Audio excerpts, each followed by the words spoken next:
Guys, I'm sitting in the parking garage of the Paris. Just got done playing the monster stack. I finished with a bag, level 11, 151,000. So that's like 50 bigs, coming back to 3K big blind. This was a great tournament. This is great practice for the main. It's a freeze out. It's hour-long levels, 50K starting stack, great structure, lots of time, and a lot of fun. Great field, World Series field, so it's a lot of fun. It was a great tournament. I had a great day today. I wanted to share a hand with you guys that I played that shows you where I'm at currently and also shows where the next step is for me. So this is like in the last orbit of the night. I think it was like they said 6 hands to go. So casual opens in like middle position, and connecting with him, I saw that he was jittery and like had pretty limited excitement jump, so pretty capped hand. I get kings on the button. He opens 2 big blinds, I make it 5 big blinds. He calls, flop comes 10-4-4. Connecting with him, he checks, and I can see that he's still jittery and like semi-connected to the board, but he's not fully settled and not fully excited. So I'm definitely ahead at this point. I bet 15,000, which at this point was 2,500 bigs, so it's 6 bigs. And he calls. And what I saw of his call was slow down, please slow down. Turn is a 6. He checks again. I bet 30K, which is now 12 bigs. And he check min raises me to 60K. So a couple issues here. Number one, didn't connect with him fully on the turn. I knew pre-flop and flop that I was ahead, and poker is every street something changes. So it's important to like clear out what we know already and then reconnect on the next street. So obviously I missed something on the street because he checked min raised me on the turn, and even in a vacuum, like 6 hands left to go until bagging, and this is a super straightforward casual, and I'm betting huge 12 bigs on the turn, and he's check min raising me 10-4-4-6. Driest board, it doesn't matter. Kings here is nothing. It's napkins. So the lesson here is that our hand value only matters in relation to our opponent. And this is something that I've been working on consistently, because I had an old pattern of like, anytime I get a hand, and I know you guys know this from your own experience, anytime you get a hand, aces, kings, you flop a set, something like that, heart rate goes through the roof. And with the heart rate comes emotional attachment. So then when we get emotionally attached, we get attached to our hand and we're fighting for our hand, and then we don't create the awareness and the clarity to allow new information to come in. And that's what poker's about. Information's constantly coming in, and the more information we have, the better decision we make. So the way the hand ended up playing out, he checked min raised turn, I called, and then he bet like 75K on the river. And I like tanked for a little bit and just kind of connected with him. And at that point, he was being like very playful and goaty. He was settled. He was having fun. And I was like, okay, kings is not good. And the question that helps me here is, what painful outcome am I avoiding? Or what am I resisting? What am I resisting is, dude, if I fold here and this guy shows me fucking pocket queens, like, it would be awful. Like, I'll feel terrible. So once I know that's what I'm resisting, then what do? Stepping through resistance is I fold kings. Okay, if he shows me queens here once in a blue moon, I'll live with it. But I trust myself enough to let go and know that all outcomes are in my favor and everything is working out for me. So that's the lesson. That's the learning, is really completely detaching from the actual value of the hand, because it only matters in relation to the opponent. What was great about my progress in this tournament from previous tournaments, the last couple of years or so that I've been working toward, is I was able to let go of that hand, because that was like a big pot. That's basically 24 plus 6 plus 6. That's like 36 bigs. It's like 40 bigs. So that's like a huge pot at the end of the night. So it's very easy to now let the thoughts come in and say, fuck, Like, why did that have to happen? Oh my God, I should have full turn. Or like, oh, how could he hit set, get frustrated, irritated, agonized, like poor me, yada, yada, yada, whatever story or pattern that you run, that I've run in the past, it's very easy to go into that space. So what was great was I was able to just say, okay, that's just a hand. And this is a muscle I've been working, is like before every hand, before every street, after every hand, I'm just constantly rewiring the muscle of like, everything's working out for me, all is well, all the outcomes are in my favor, and I love myself no matter what. And redoing that over and over and over again is now wiring my neural circuitry to say, those are the important things. The outcome of this individual hand is not that important. So then when he hits a set on the turn, I don't have to get all upset about it, because I know everything's working in my favor and I love myself no matter what. So I was able to clear out that king's hand right away. And then we were in the last 6 hands of the night. I saw him, same guy, open, and he was like pretty jittery, and I saw it wasn't a hand. So I took any 2 cards. I had deuce 5 offsuit, and I 3-bet him. Comes queen 4 deuce. I saw that he like disconnected and he'd given up on the hand, so I c-bet. He folds, so we pick up 7.5 big blinds there with the 3-bet and the big blind and the small blind, big blind. And then last hand of the night, we get another assy open. We saw that it wasn't anything big. I get pocket 10s. I 3-bet him. He calls. I have the 10 of hearts. It comes 8, 4, 3, all hearts. He checks. I can tell based on the way he checked and from my connection and my intuition that he was telling me to slow down. So I bet, I think I bet like 6 bigs or something like that. He calls. Turn is a king. Looks like a bad card. That's what the story would be. So it's like king, 8, 4, 3, 3 hearts. He took about a minute before he checked.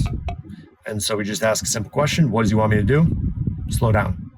He wants me to think that he is thinking about a big decision, but what does he want me to do? He wants me to slow down. Okay. So we bet the turn, 30K, whatever, 12 bigs. So, and he folded, and that's the last hand of the night.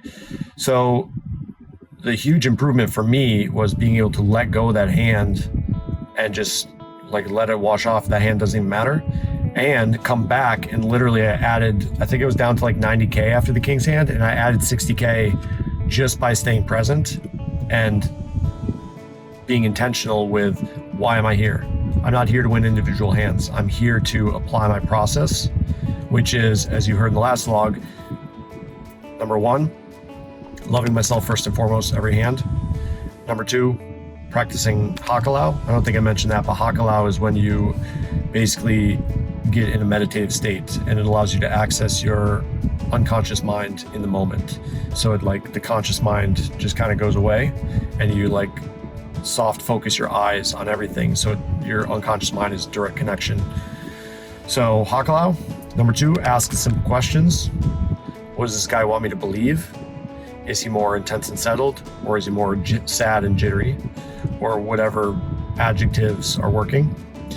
And then the last question is, what painful outcome am I avoiding? That's the go-to question. That's like, all right, if I don't know what the fuck is going on elsewhere, I just ask like, what is the painful outcome I'm avoiding, or what am I resisting? And that tells me like, what's the thing that I don't want to have happen? And when I let go and surrender, that's when we're in the flow. When the resistance builds, then we stay in resistance. And the last part is just constantly reminding myself that all outcomes are in my favor. Everything is working out for me. All is well. And that's it. When you wire that over and over and over again, you create new patterns that counteract the scarcity of the tournament, the bad beats, the I'm not getting cards, whatever story that your unconscious mind feeds to your conscious mind that you run on loop, how bad you run, how nothing works out, how this, whatever the story is. The muscle that I've been working is rewiring that. And that's through constant reminders in the moment, every hand, before every hand, in the car, when I wake up. And that's all I've been doing. And so I want to share that with you guys, and then come back Sunday for day 2 and see what happens. All right, we just busted the monster stack. Got like 1,390th place out of 9,900. So a bigger field than last year. So it's basically a min cash. Last hand was not that interesting. At ace queen, there was an open and a 3-bet, and this is a spot that's just a fold for me based on connection. But I ended up just kind of had an emotional and sleepless night off the table. So once I hit the money, I was just like, I don't really want to be here anymore. And sometimes like that. So jammed ace queen, and he had ace king, and just thought it would be a spot where I would get a stack. And I had 10 bigs, so I thought it was a spot where I would get a little bit more chips and be able to play from there, but I didn't, so we're out. But we're 2 for 13 on cashes this summer. And just the learnings from this tournament is like patience and emotional regulation is the biggest thing. My table at times, there were people on my table who were like, there was one hand where it folded to the small blind. He limped with pocket sevens. So he had probably like 30, 40 bigs or something like that. And he limped sevens in the small blind. The big blind is a new player who just got to the table who covers him. And the big blind just jams queen jack for 40 bigs. And then the small blind just calls off, and they do a gigantic 80 big blind flip, sevens versus queen jack. Why? Like, it doesn't make sense to me. It's what it is it's I have too many chips syndrome. And like with pocket sevens, okay, you limp there and you play your hand trappy and you under rep your hand and this guy's stealing. Okay, great. But you're risking your entire tournament life for an 80 big blind stack, which in a couple hours isn't going to matter because the stack's not going to be the same anymore anyway. So, you can't win the tournament before the last hand. So all of this fighting to prove, to accumulate chips, to win pots. There was another pot in my table where it went like pocket jacks opened, a guy with ace king 3-bet, and then the pocket jacks is like, all right, I'm going to rip it for like 30 or 40 big blinds each. And I know stuff like that has become standard, but it's just like, why? Why are we flipping there? So being aware of your emotional tendencies, what's driving you in the tournament, like, oh my God, I feel like I don't have enough chips. I need to win a big pot, or I'm ahead here. I got to fight for this hand, or, just whatever emotional attachments there are to the phase of the tournament, what hands we have. That stuff is super important because the best tournament players out there, they are emotionally regulated, emotionally fit, they're patient, they're grounded, they're very calculated with all their chips.